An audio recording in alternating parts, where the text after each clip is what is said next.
প্রতি বছরের নিয়ে এই বছরও যথাযোগ্য মর্যাদায় স্বামী বিবেকানন্দের জন্মবার্ষিকী ও জাতীয় যুব দিবস পালন করল ডিওয়াইএফআই। সোমবার রাজধানী আগরতলার ছাত্র যুব ভবনে এক অনুষ্ঠানের মাধ্যমে সমাজের প্রতিকৃতিতে পুষ্পার্ঘ্য অর্পণ করে শ্রদ্ধা নিবেদন করেন সংগঠনের রাজ্য ও জেলা নেতৃত্ব।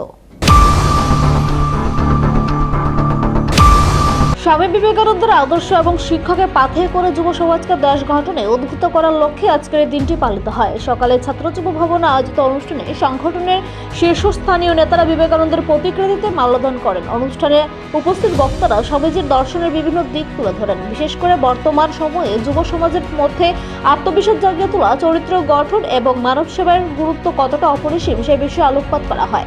বক্তারা বলেন, স্বামী বিবেকানন্দ ছিলেন যুব সমাজের প্রকৃত দিশারি। তার দেখানো পথ অনুসরণ করে একটা সুন্দর ও শক্তিশালী ভারত গড়ে তোলা সম্ভব। ডিওয়াইএফআই এর পক্ষ থেকে আহ্বান জানানো হয় যুব সমাজ যেন নেশা ও অবক্ষয়ের পথ ত্যাগ করে স্বামীজির আদর্শে অনুপ্রাণিত হয়ে দেশ ও সমাজের কল্যাণে এগিয়ে আসে।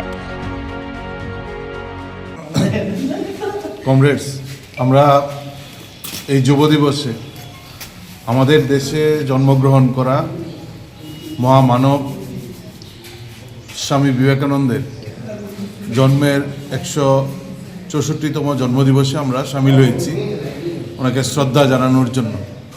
এবং আমরা ভারতের গণতান্ত্রিক যুব ফেডারেশন আজকের দিনেই শুধুমাত্র ওনার প্রতিকৃতিতে ফুল দিয়ে শ্রদ্ধা জানানো না, আমরা মনে করি যে প্রতিদিন এই দেশকে ভালোবাসা এবং দেশকে আর উজ্জ্বল করার প্রশ্নে স্বামী বিবেকানন্দ একটা উজ্জ্বল নাম, তার চিন্তা এবং চেতনা।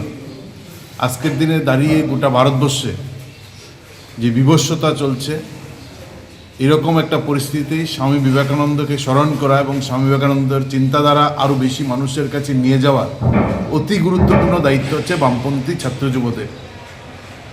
এবং এই দায়িত্ব আমরা অত্যন্ত নিষ্ঠার সঙ্গে আমরা পালন করছি, কারণ যে গেরুয়া প্রতীক বহন করতেন স্বামী বিবেকানন্দ, যা ত্যাগ জ্ঞানের প্রতীক, আজ তাকে ব্যবহার করে আমরা দেখছি গোটা ভারতবর্ষে একটা অস্থির পরিস্থিতি, মানুষের মধ্যে বিভেদ তৈরি করার চেষ্টা করেছেন। যে বিবেকানন্দ এই গেরুয়া বসন পরেই গোটা ভারতবর্ষের একটা বৈপ্লবিক পরিবর্তনের স্বপ্ন দেখতেন, যে স্বামী বিবেকানন্দ আমাদের দেশে জাতপাতের ঊর্ধ্বে উঠে একটা বর্ণহীন শ্রেণীহীন সমাজ গঠনের স্বপ্ন দেখতেন, সেই বিবেকানন্দের দেশে ভারতবর্ষে আছে। নিজস্ব প্রতিনিধি রিপোর্ট, এশিয়ান টাইমস।